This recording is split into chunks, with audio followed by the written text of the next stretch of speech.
जो उपासक भगवान का शरणागत है वो ये देखता है कि सब कुछ भगवान बने हैं। बहुत ध्यान से सुनना, बिल्कुल सत्य बात, सब कुछ भगवान बने हैं। अभ्यास करो इस बात का, जो जो दिखाई दे भावना करो भगवान बने। ये पंखा पहले नहीं था, बाद में भी नहीं रहेगा। बीच में जो दिखाई दे रहा है ये रूप भले ना हो, लेकिन ये है भगवान ही, भगवान ही बने हैं सब रूपों में भगवान। तभी तो प्रहलाद जी ने कहा खंबे में भी भगवान, तो नरसिंह भगवान प्रकट हो गए। ये तुमको धारणा बनानी होगी। पहले तुमने गलत धारणा बना ली है स्त्री पुरुष संसार की, तो इतनी जोर से बैठ गई कि हट नहीं रही, भगवान नहीं। कल एक प्रश्नकर्ता ने प्रश्न किया, ये जो जगत सत्य प्रतीत हो रहा है, परमात्मा तो कहीं दिखाई नहीं दे रहा है, आप कह रहे हो परमात्मा सत्य है, तो ये क्यों मुझे नहीं दिखाई दे रहा? तुम कहा तुम स्वाप्निक पुरुष हो, तुम्हें कैसे दिखाई दे? जगे हुए पुरुष को दिखाई देगा, यही जाने जग जाए हेराई। अभी तुम स्वाप्निक पुरुष हो, त्रिगुण माया की मोह निद्रा में सो रहे, तो तुम्हें स्त्री पुरुष जड़ चेतन दिखाई दे रहा है। जगो, यही जगाना, ये जो सत्संग है ये आपको जगा रहा है। पहले ये धारणा करो सब कुछ भगवान बने हुए हैं, जो हो रहा है वो भगवान का खेल हो रहा है, सृजन पालन संहार। इस प्रकार की पहले धारणा हृदय में बद्ध करो, इतनी बद्धमूल हो जाए कि भयावह से भयावह परिस्थिति में तुम्हें दिखाई दे कि भगवान है। पक्का मुझे दिखाई भले नहीं दे रहे, लेकिन भगवान है, शास्त्र कहता है, सदगुरु कहते हैं, आचार्य कहते हैं। प्रतिकूल से प्रतिकूल परिस्थिति में तुम्हें भगवदानंद की अनुभूति होगी। प्रतिकूलता में द्वेष नहीं होगा, अनुकूलता में राग नहीं होगा। प्रतिकूलता अनुकूलता दोनों में भगवान की कृपा विधान लीला दिखाई देगी। भगवान की लीला दृष्टि आते ही तुम्हारे चित्त में अपार आनंद, अपार शांति होगी। शांति आने में सुख में डूब जाओगे। पहले धारणा करो सब कुछ भगवान बने हुए हैं, पक्का। सर्वम खलमिदम ब्रह्म ने नानास्ति किंचन ईशावास्यमिदम सर्वम यत्किंचे जगत्याम जगत। कोई कण ऐसा नहीं जहां भगवान ना हो। ये परम सत्य है। हम लोगों ने मिथ्या को सत्य मानकर धारणा बना ली, तो वैसे दिखाई दे रहा है। जाकी रही भावना जैसी, प्रभु मूर्ति देखी तिन तैसी। सब प्रभु हैं, हमारी जैसी जैसी धारणा वैसे हमें दिखाई दे रहा है। जगत में विषयों में किंचन मात्र सुख नहीं है, पर हमारी धारणा बन गई कि सुख है, तो हमें सुखानुभूति हो रही। जगत में भगवान के अतिरिक्त कुछ नहीं है, हमारी धारणा बन गई कि भगवान नहीं, स्त्री है, पुरुष है, जड़ है, चैतन्य, अच्छा बुरा, वही हमें दिखाई दे रहा है। हमने तो असत्य में कल्पना करके सत्यत्व भाव कर लिया, तो मुझे वही दिखाई दे रहा है। अब तुम्हें सुधारना होगा, तुम्हारा ही धारणा बदलनी है, तुम्हें धारणा अपनी बदलनी है। सब कुछ भगवान है, सब में भगवान है, सब भगवान की लीला हो रही। सतोगुणी रजोगुणी तमोगुणी सृजन पालन संहार। इसलिए सत्य धारणा करने से तुम्हें सत्य का दर्शन होने लगेगा। असत्य धारणा की, गीता जी कह रहे ना सतो विद्यते भाव ना भाव विद्यते सता। असत की सत्ता ही नहीं, तुम्हें सत्ता दिखाई दे रही, क्यों? धारणा कर ली। ये आदमी दुष्ट है, इसके पहले हमारे दिमाग का चश्मा दुष्ट होता है। पहले हमारे दिमाग में भगवान आते हैं, ये भगवान, तो इसमें भगवान दिखाई देने लगे। हमारी धारणा बदलनी है, हमारा चिंतन बदलना है। इसलिए महापुरुषों ने कहा, बुरा जो देखन में चला बुरा न मिलिया कोई, जो दिल खोजू आपनो तो हमसे बुरा ना हो। क्योंकि पहले हम बुराई अपने में लाते हैं, तब हम बुराई देख पाते हैं। विपरीत धारणा हमने कर ली सत्य भगवान में, असत संसार की, तो वही हमें दिखाई दे रहा है। देखो भगवान कह रहे हैं, यो माम पश्यति सर्वत्र सर्वम च मयि पश्यति तस्याहम न प्रणश्यामि सच में न प्रणश्यति। छुपा छुपी का खेल खेल रहे, ढूंढ लो, वो बता भी रहे मैं कहां छुपा हूं। यो माम पश्यति सर्वत्र, सब में छुपा हूं, सब मेरे में है, मैं सब में हूं, खोज लो, जीवन मुक्त हो जाओगे, इनाम मिलेगा इस खेल का। ढूंढो, इसमें भी भगवान, इसमें भी भगवान, पक्का इसमें भी भगवान, मानना पड़े। यो माम पश्यति सर्वत्र, सर्व में भगवान को देखो और भगवान में सर्व को देखो। इतने विराट हैं कि सब भगवान में वास कर रहे हैं, इतने सूक्ष्म है कि सब में भगवान वास कर रहे हैं। उसका फल क्या होगा? तस्याहम न प्रणश्यामि सच में न प्रणश्यति। न वो मेरी दृष्टि से ओझल होगा, न मैं उसकी दृष्टि से ओझल होगा। हर समय भगवान उसकी दृष्टि में बने रहेंगे। अतएव साधक की परिपक्व साधना का स्वरूप है सब घटनाओं में, सब व्यक्तियों में, सब वस्तुओं में भगवान को देखना। फिर अनुकूलता, प्रतिकूलता, मान अपमान, निंदा स्तुति वाली दृष्टि ही नहीं रहेगी। सच्ची मानिए, सच्ची साधना का आरंभ होते ही राग द्वेष नष्ट होने लगते हैं। इसका पता लगाओ अपने हृदय में कि राग द्वेष नष्ट हो रहा है कि नहीं, अनुकूलता प्रतिकूलता का कितना प्रभाव पड़ रहा है। यह पता लगाना चाहिए साधक को, कितने अंश में राग द्वेष कम हुआ है, घट रहा है या बढ़ रहा है। साधक अपने मन की स्थिति के अनुसार ठीक ठीक देख सकता है।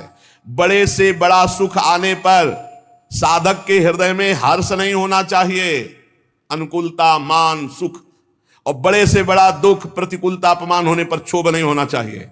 अकस्मात आपको सूचना मिलती भारी आपका मंगल होने वाला, कोई ऐसी घटना, आपकी मुस्कुराहट में कोई फर्क ना पड़े, आप साधु हो, आप साधक हो, भारी से भारी विपत्ति की सूचना मिलने पर आपके चित्त में क्षोभ, हलचल नहीं होनी चाहिए। क्यों? भगवान का संहारात्मक खेल हो रहा है।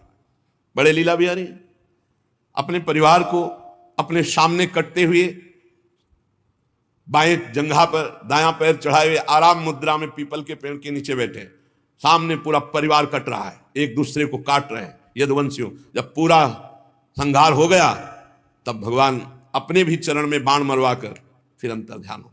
समझो, भक्त अपने प्रभु की संहार की भयंकर लीला में भी वो आनंदित रहता है। कोई भी क्षोभ हृदय में घटना न दे पावे, चाहे वो अनुकूल हो या प्रतिकूल हो। बड़े से बड़ा दुख प्राप्त होने पर साधक के हृदय में उद्वेग नहीं आना चाहिए। ज्यों का त्यों शांत चित्त प्रफुल्लित रहे। भारी से भारी प्रतिकूलता होने पर उद्वेग ना हो, ज्यों का त्यों चित्त शांत और प्रफुल्लित रहे, तो समझो हमारी शरणागति पक्की, हमारा काम बढ़िया चल रहा है। हमारे मन की मुदिता को कोई भी घटना, कोई भी मनुष्य, कोई भी स्थिति विचलित ना कर पावे।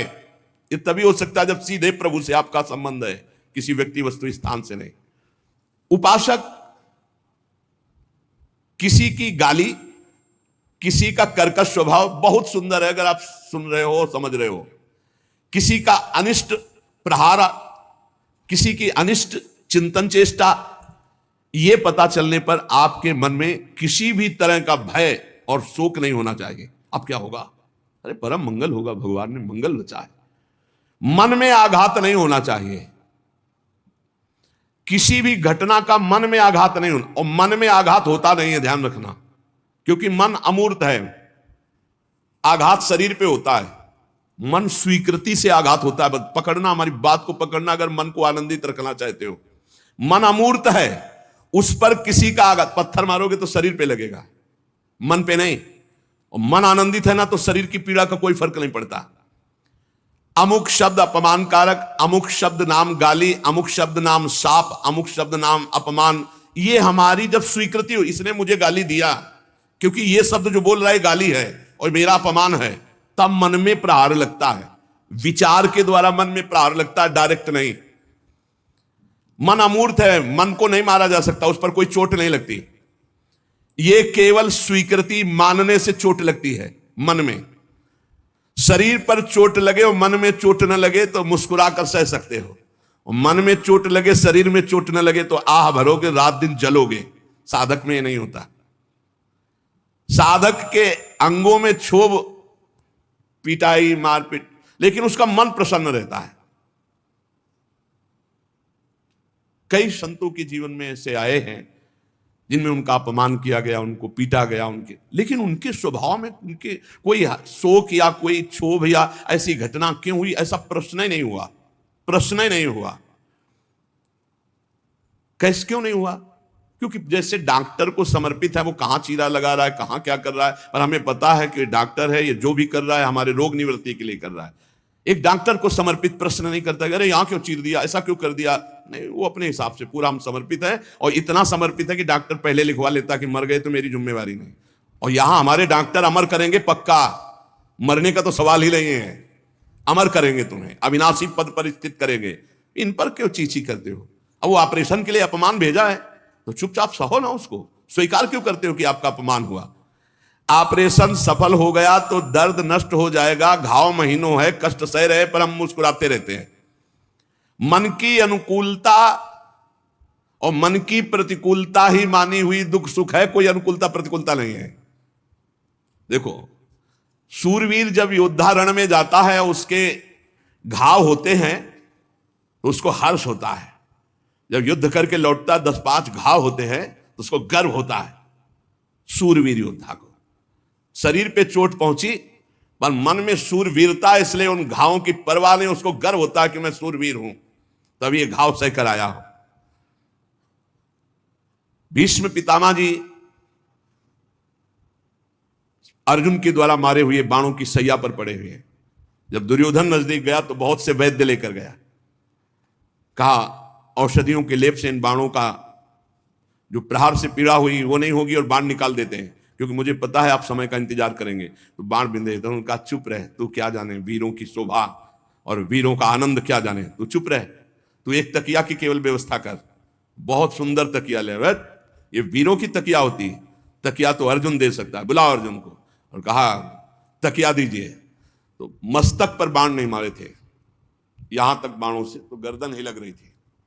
अर्जुन ने गांडीव से तीखे बाण 3 मारे।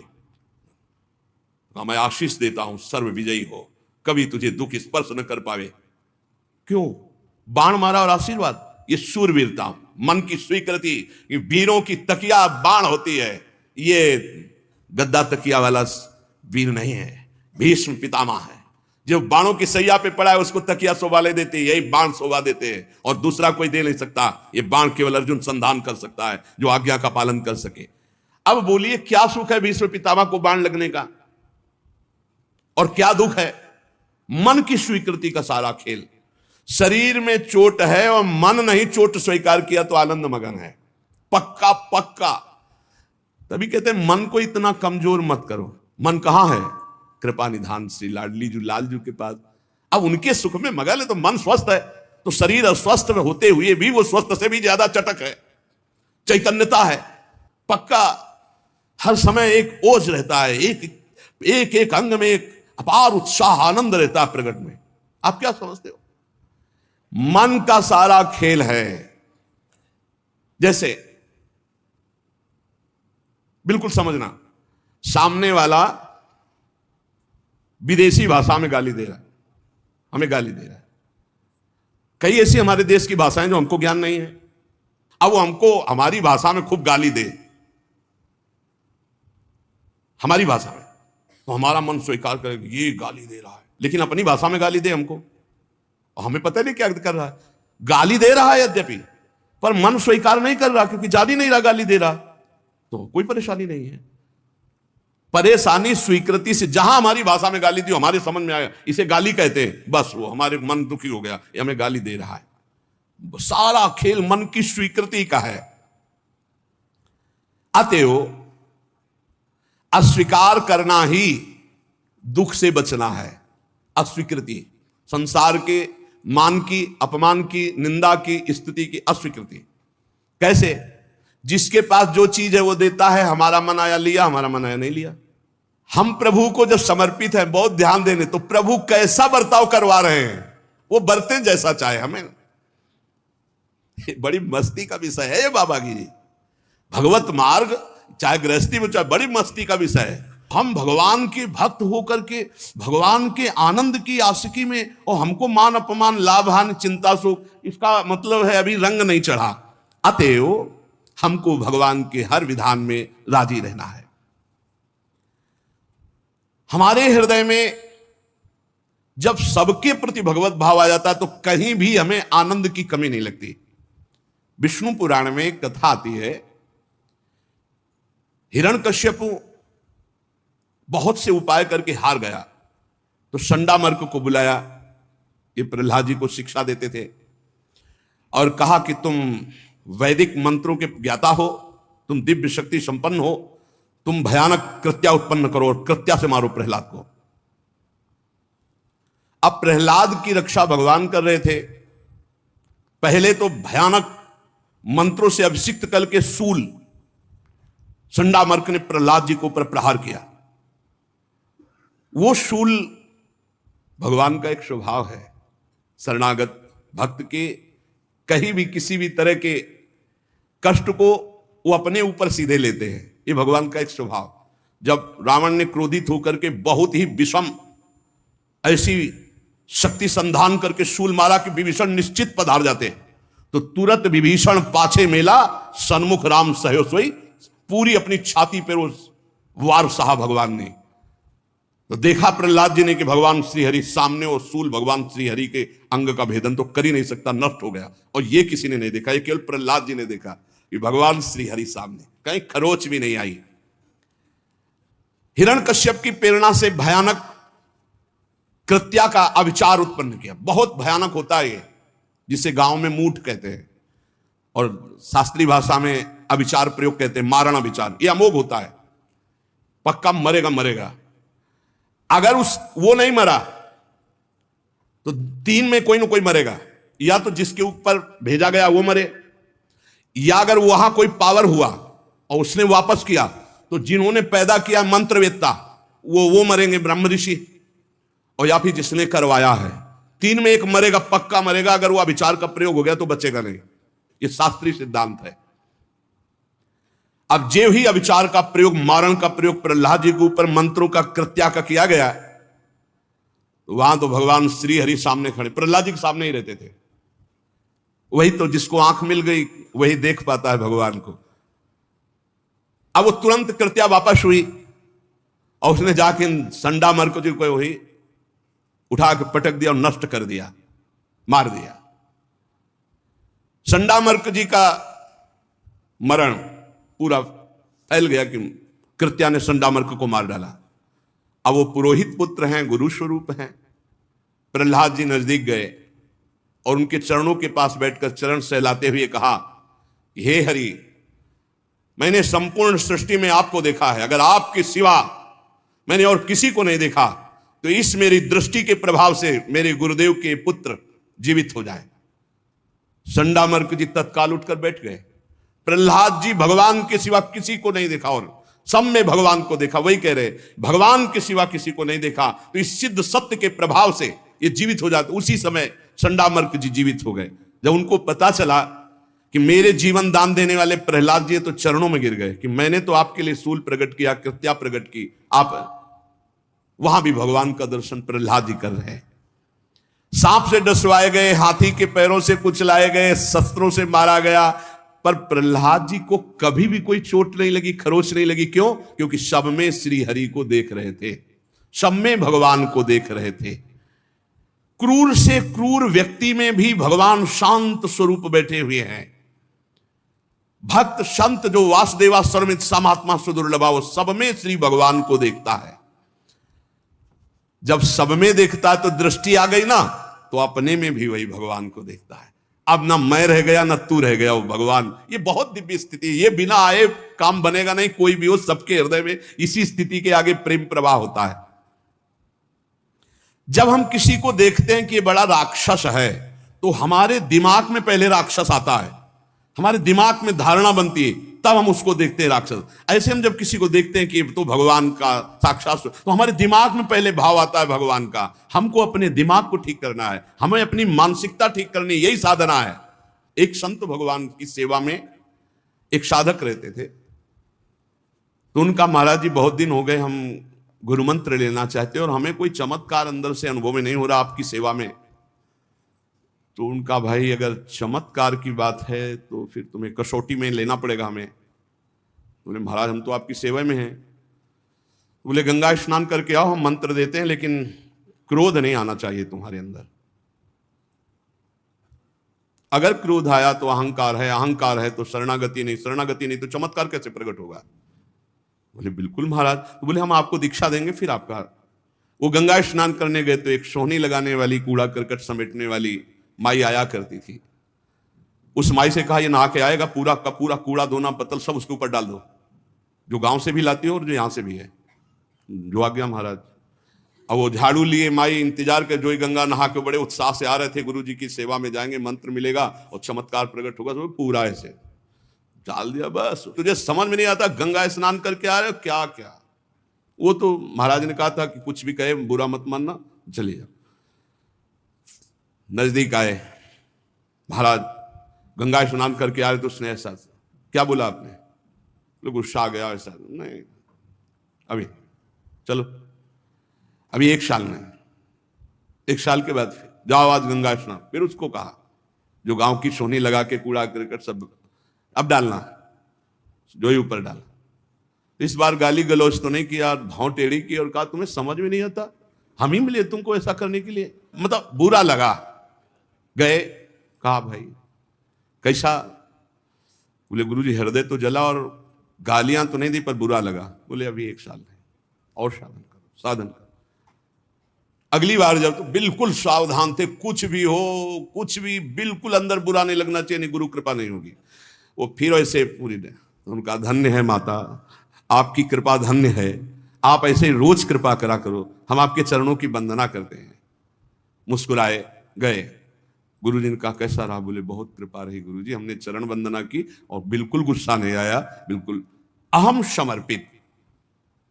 तब उन्होंने मंत्र दान, अहंकार समर्पित हो जाए, दिव्यता तो अपने आप घेर लेगी। मई सर्वाणि कर्माणि मई संन्यास अध्यात्म चेतसा, अध्यात्म चेतसा पर भगवान बहुत जोर दे रहे। निरंतर जो मेरा चिंतन करता है, चित्त जब भगवान में लगा हुआ है, तो फिर काम क्रोध लोभ मोह मद मत्सर इनकी गुंजाइश नहीं रह जाती।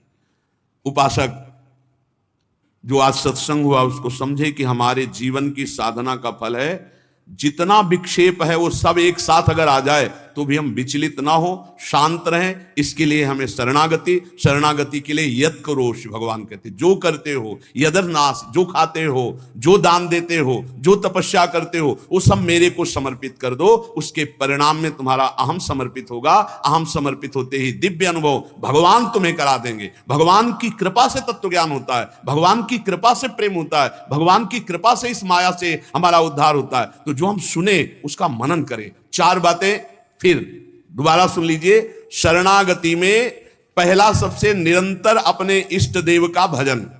दूसरा, हम अपने इष्ट देव से कोई शर्त न रखें, कोई चाह न। तीसरा, इष्ट देव के द्वारा किए हुए हर विधान में हम आनंदित रहें। चौथा, भगवान के किसी भी विधान में प्रतिकूलता का विपरीत भाव करके हम अन्य आश्रय न लें, किसी से शिकवा शिकायत न करें, चुपचाप सह जाए। भगवत प्राप्ति निश्चित है। शरणागति ही पूर्ण भगवत प्राप्ति है। इसी से साफ बोध हो जाता है। शेष चर्चा आगे। श्री राधा वल्लभ लाल की जय।